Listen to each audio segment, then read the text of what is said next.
नमस्कार साथियों, मैं जयंत।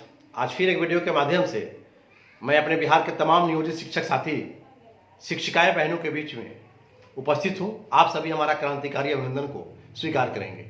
साथियों, एक ही उद्देश्य, एक ही संकल्प और एक ही लड़ाई को लेकर के हम लोग लगातार एक कड़ी के माध्यम से एक दूसरे से अपने विचार को आदान प्रदान करने में लगे हुए हैं और सफलता नित्य दिन मिलती जा रही है। सफलता ऐसी कि जिन शिक्षकों को गुमराह किया गया था, जिन हमारे भोले वाले शिक्षकों को डराया जा रहा था, उनमें डर पैदा किया जा रहा था, उनमें एक नई जोश और उमंग आई और वह समझ गए कि किस तरह से हमको ठगा जा रहा है, किस प्रकार से सरकार के द्वारा ठगा जा रहा है, किस प्रकार से हमारे अपने ही लोग जालसाजी का शिकार कर रहे हैं मेरे ऊपर। लोगों ने समझा, नतीजा इतना अच्छा निकला कि बिहार के लगभग 1.5 लाख प्लस नियोजित शिक्षक अपनी पुरानी नौकरी में बने रहने का इरादे को मजबूत किया। यह मैं डंके की चोट से बोल रहा हूं।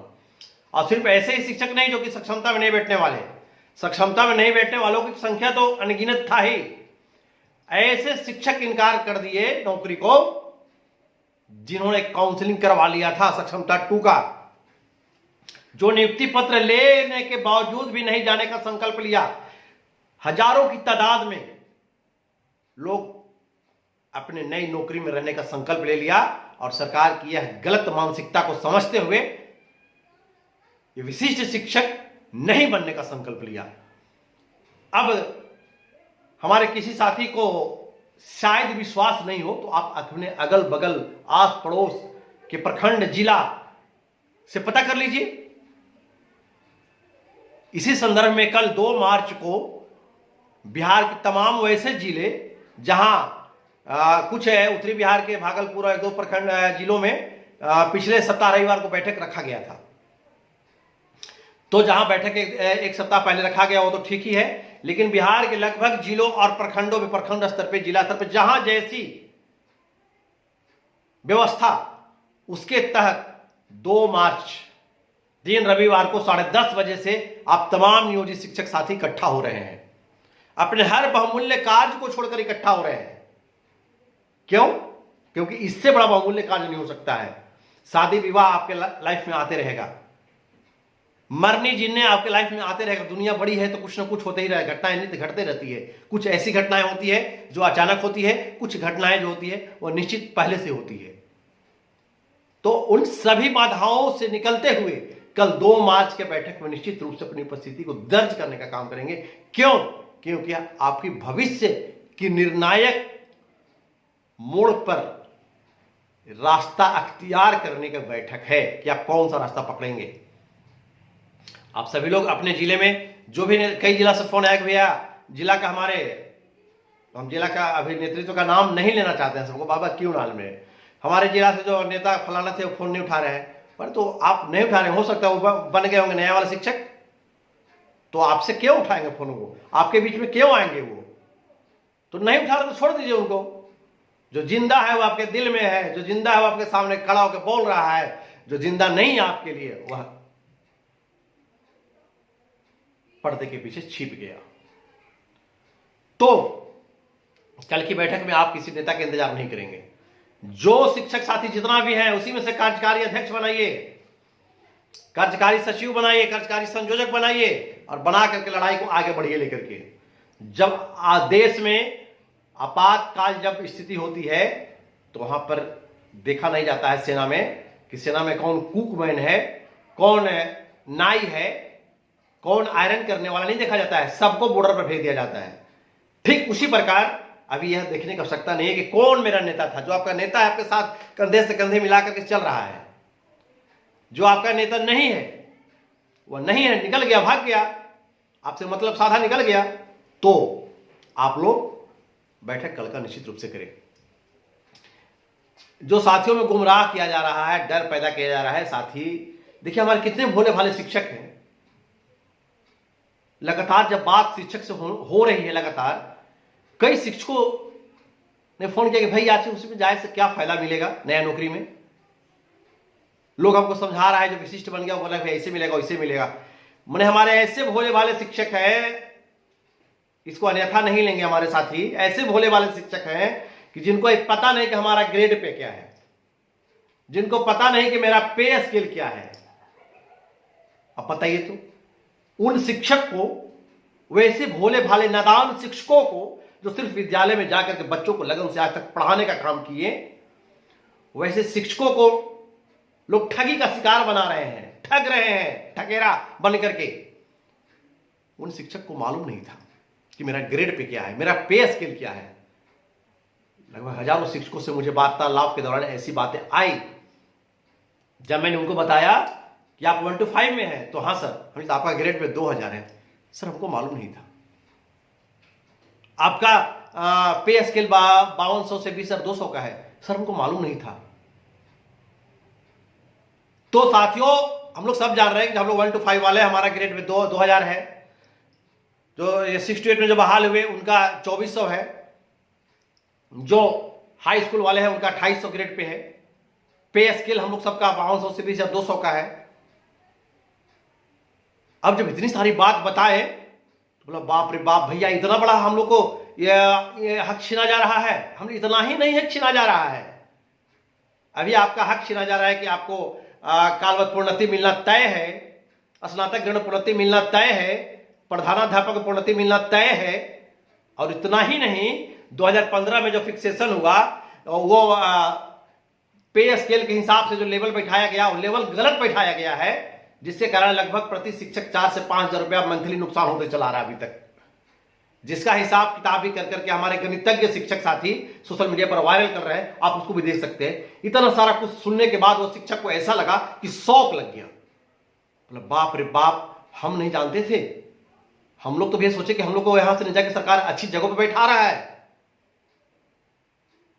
इतना ही नहीं, जब मैंने उनको यह बताया कि जरा पूछिए आप अपने विशिष्ट वाले साथी से जो आपको जबरदस्ती ले जाना चाहते हैं, जो आप पे डर पैदा कर रहे हैं कि आपकी नौकरी चली जाएगी, तो उनसे पूछिए कि आपका ग्रेड पे क्या है, आपका पे स्केल क्या है, पूछिए। अगर वो बता देंगे ना कि हाँ ये है, तो मैं शिक्षक राजनीति से संन्यास ले लूंगा।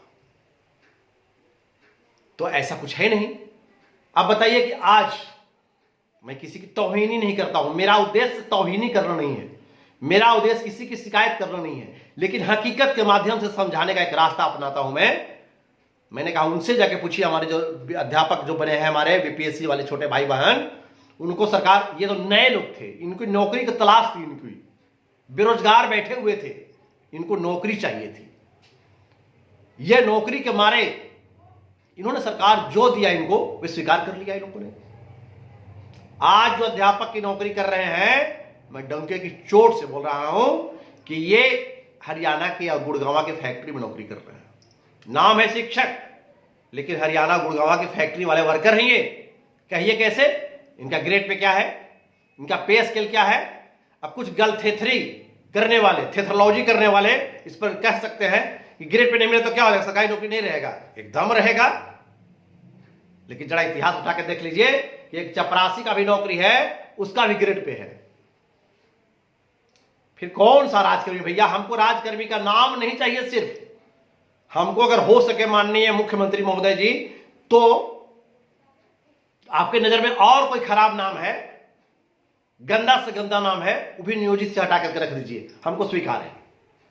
लेकिन हम अपना हक नहीं छोड़ेंगे। हम आपके बनावटी राजकर्मी के जाल में नहीं आएंगे। हमको आपकी बनावटी राजकर्मी की नई नौकरी मंजूर नहीं है। हम क्यों अपने पुरानी ग्रेड पे को छोड़ेंगे, क्यों पे स्केल को छोड़ेंगे? हम जब आगे की ओर बढ़ रहे हैं, फिर हम पीछे की ओर क्यों आएंगे? सोचिए, पश्चाताप की आंसू ऐसा बहेगा, ऐसा बहेगा, ऐसा बहेगा कि आप सुखा नहीं पाएंगे। दुनिया की सारी रुमाल कम पड़ जाएगा आपकी आंसू को पोंछने के लिए। अभी हमारी बात समझ में नहीं आ रही है। अरे जो लोग अपने घर को बर्बाद कर लिए, जो डर करके, सहम करके, नेतागिरी करके, जैसे तैसे कर करके चले गए, उनका घर तो नेतागिरी से चल जाएगा, चल जाएगा। नेतागिरी से कैसे क्या करके कहां तक आज तक लाए हैं वो अपने घर को, सबको जाना, किसी छुपा हुआ नहीं है। वो अपना घर चला लेंगे। रोज उनको 10-20 हजार रुपए का प्रैक्टिस है, लेकिन आप कहां जाइएगा? और जब आपका वेतन अभी फिक्सेशन हो रहा है ना, आपका वेतन जब आ जाएगा 35,000 36,000 महीना पर 50,000 से, आप सोचिए क्या करेंगे। सरकार जब चाहेगी तो ये प्राण नंबर नहीं अब तक होता, लेकिन इसमें स्थिरता लाई गई एक साजिश के तहत। इसको स्थिरता लाया जाए। शिक्षक को इधर इमोशनली ब्लैकमेल किया गया, क्या कि मार्च क्लोजिंग है, होली का त्यौहार आ रहा है, इसी स्थिति को देखते हुए प्राण नंबर जनरेट नहीं हुआ है, शिक्षकों का फिलहाल अभी इतना भुगतान कर दिया जाए और कालांतर में इसकी सुधार की जाएगी। अरे महोदय, जब फिलहाल करना ही था आपको तो फिलहाल तो ये शिक्षक थे पहले से ना। हमारे जो विशिष्ट, हमारे नियोजित परिवार को तोड़ने का काम किया आप, वो जो विशिष्ट बना दिए, वो भी तो पहले से शिक्षक थे। तो क्यों नहीं पहल के वेतन उनका ये जनवरी फरवरी का भुगतान कर दिया? बाद में आप देखते रहते, कालांतर में सुधार करते रहते।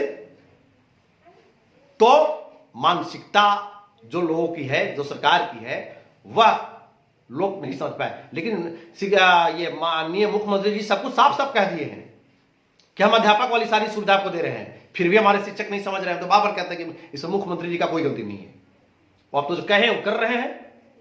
तो अध्यापक की जो सुविधा मिल रही है आपको मिलेगी, फिक्सेशन हो रहा है उसी पे हो रहा है, और यही होगा, कालांतर में कोई नया चीज आपको नहीं मिलेगा।